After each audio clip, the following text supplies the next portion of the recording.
Ang mga buhay na pumanaw ay nagbibigay ng paalala na ang bawat buhay ay mahalaga. Ang buhay nila ay nagpapaalala na ang mga taong gumawa ng krimen ay mayroon ng krimen sa loob ng puso bago pa man gumawa ng isang kasalanan. Huwag lamang ninyong alalahanin ang paraan ng kanilang pagkamatay. Alalahanin din ninyo ang halaga ng kanilang buhay. Huwag ninyong hayaang kanilang alaala ay maging binhi ng walang katapusang puot. Sa halip gawin itong paalala na ang bawat salita, bawat kilos at bawat pasya ay may bunga.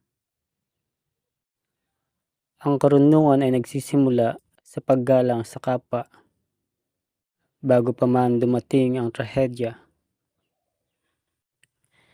Kung tunay ninyong nais parangalan ang mga pumanaw, mabuhay kayo ng may pag-ibig, paggalang at habag. Itigil ninyo ang pangungutya, ituwid ang pambubuli, maging tagapagtanggol ng mga mahihina.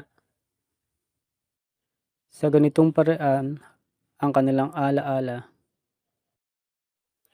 ay hindi lamang mananatili sa inyong puso, kundi magbubunga rin ng kabutihan sa buhay ng iba.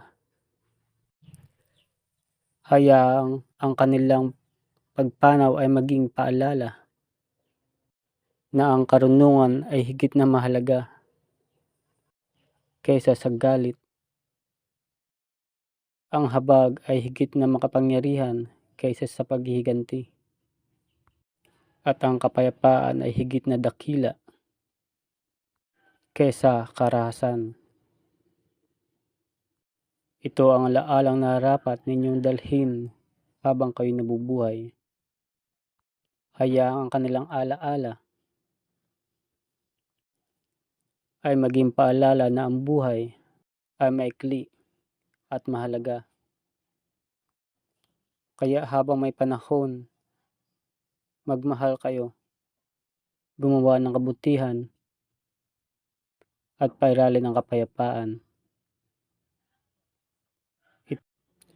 Ito ang karunungang higit na mahalaga kaysa sa pilak at ginto.